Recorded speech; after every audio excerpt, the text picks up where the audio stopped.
Hello दोस्तों, मैं संगीता पाल यूट्यूब चैनल में आप लोग का स्वागत करती हूँ। दोस्तों, मैं ये एक कहारवा नाच गीत लेके आई हूँ। दोस्तों, अगर मेरा वीडियो पसंद आ जाए दोस्तों तो लाइक सब्सक्राइब ज़रूर करना दोस्तों, और कमेंट में बताइएगा कि हमारा कहारवा नाच गीत कैसे लगा। दोस्तों, अगर आप लोग कमेंट में नहीं बताओगे तो फिर हमें कैसे पता चलेगा कि हमारा गीत आप लोगों को अच्छा लगता है। दोस्तों, तो आपसे विनती है कि ज़्यादा से ज़्यादा इस वीडियो को शेयर करें और हमारे गीतों के आनंद ले लीजिए।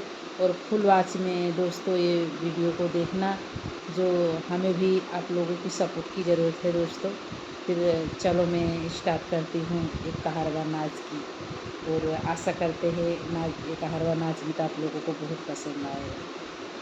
पिया बेची झूलनिया तू कार लैला, पिया बेची झूलनिया तू कार लैला, कार लैला दुई चार लैला, पिया बेची झूलनिया तू कार लैला, पिया बेची झूलनिया तू कार लैला।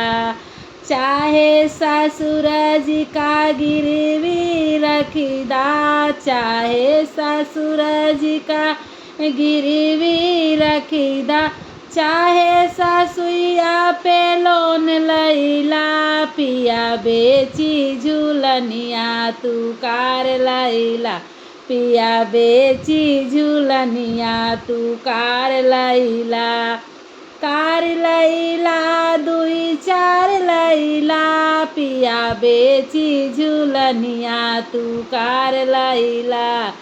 चाहे जेठ जी का गिरवी रखदा, चाहे जेठ जी का गिरवी रखदा, चाहे जेठनिया लीलाम कैदा, पिया बेची झूलनिया तू कार लैला, पिया बेची झूलनिया तू कार लैला, कार लैला दुई चार लैला, पिया बेची झूलनिया तू कार लैला।